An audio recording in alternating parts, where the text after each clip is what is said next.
પાદરાના ગવાસદ ગામે વર્ષો બાદ આદર્શ પ્રાથમિક શાળાની નવીન બિલ્ડિંગનું પાદરાના ધારાસભ્યના હસ્તે લોકાર્પણ કરવામાં આવ્યું. પાદરા તાલુકાના ગવાસદ ગામે નવીન બનેલ આદર્શ શાળાના લોકાર્પણ કાર્યક્રમનું ભવ્ય આયોજન કરવામાં આવ્યું હતું.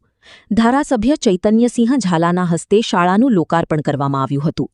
આ પ્રસંગે શાળા પરિવાર તેમજ ગ્રામજનો દ્વારા ધારાસભ્યનું ભવ્ય સ્વાગત કરવામાં આવ્યું હતું. તાલુકાની 71 શાળાઓ પૈકી ગવાસદ ગામની શાળાનું લોકાર્પણ કરવામાં આવ્યું છે.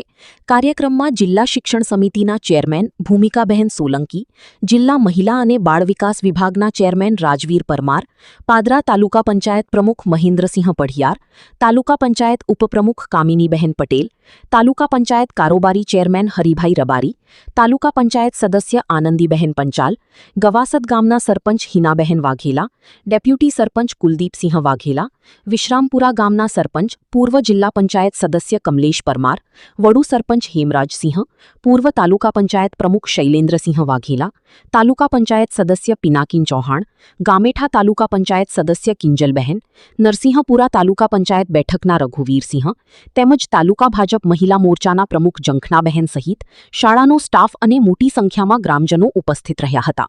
કાર્યક્રમની શરૂઆત ઉપસ્થિત મહાનુભાવોનું સન્માન અને દીપ પ્રાગટ્ય સાથે કરવામાં આવી હતી. ત્યારબાદ ઉપસ્થિત મહેમાનો દ્વારા પ્રાસંગિક પ્રવચન કરવામાં આવ્યા હતા.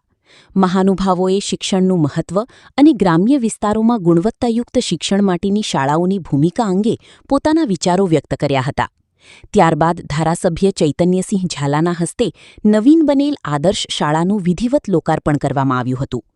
નવીન શાળા શરૂ થતાં વિદ્યાર્થીઓને આધુનિક અને ગુણવત્તાયુક્ત શૈક્ષણિક સુવિધાઓનો લાભ મળશે, જેને લઈને ગ્રામજનોમાં પણ આનંદની લાગણી જોવા મળી હતી. સાથે ગામની નવીન પાણીની ટાંકી તેમજ આવનાર દિવસોમાં લીલાગરી મંદિર સુધી જવાના રોડ જે અંદાજિત 2.5 કરોડના ખર્ચે બનાવવાની પણ જાહેરાત કરવામાં આવી હતી. આમ લોકાર્પણની સાથોસાથ સ્વતંત્ર પર્વની ઉજવણીના પૂર્વે શાળાના લોકાર્પણ સાથે વિકાસના કામોની જાહેરાત કરાઈ.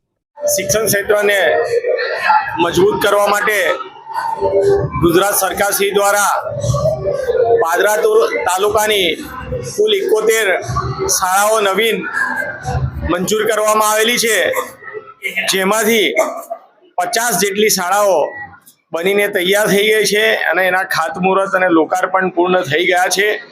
તેમાંની એક શાળા ગવાસદ આદર્શ પ્રાથમિક શાળા કે જે શાળા 1 કરોડ 80 લાખ રૂપિયાના ખર્ચે બનીને તૈયાર થઈ છે, તેનું આજરોજ લોકાર્પણ યોજવામાં આવ્યું છે, જેમાં ગ્રામજનો ખૂબ જ મોટી સંખ્યામાં ઉપસ્થિત રહ્યા અને ગામના વિકાસ કાર્ય માટે, શિક્ષણના કાર્ય માટે ખૂબ જ ઉત્સાહી જણાયા છે.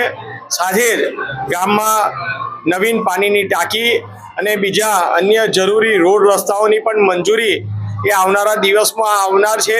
તો સ્વાતંત્ર્ય દિવસની પૂર્વ સંધ્યાએ ગવાસદ ગામમાં વિકાસ કાર્યોની ભેટ આપવામાં આવી છે, જેથી ગ્રામજનો ખૂબ જ ઉત્સાહિત અને હર ઘર તિરંગા અભિયાનને સૌ પોતાની રીતે પોતાના ઘર ઉપર તિરંગો લગાવે તેના માટે પણ આજરોજ અનુરોધ કરવામાં આવ્યો છે અને સૌ ગામજનો એ આ લોકાર્પણ અને હર ઘર તિરંગા અભિયાનમાં ભાગ લીધો છે.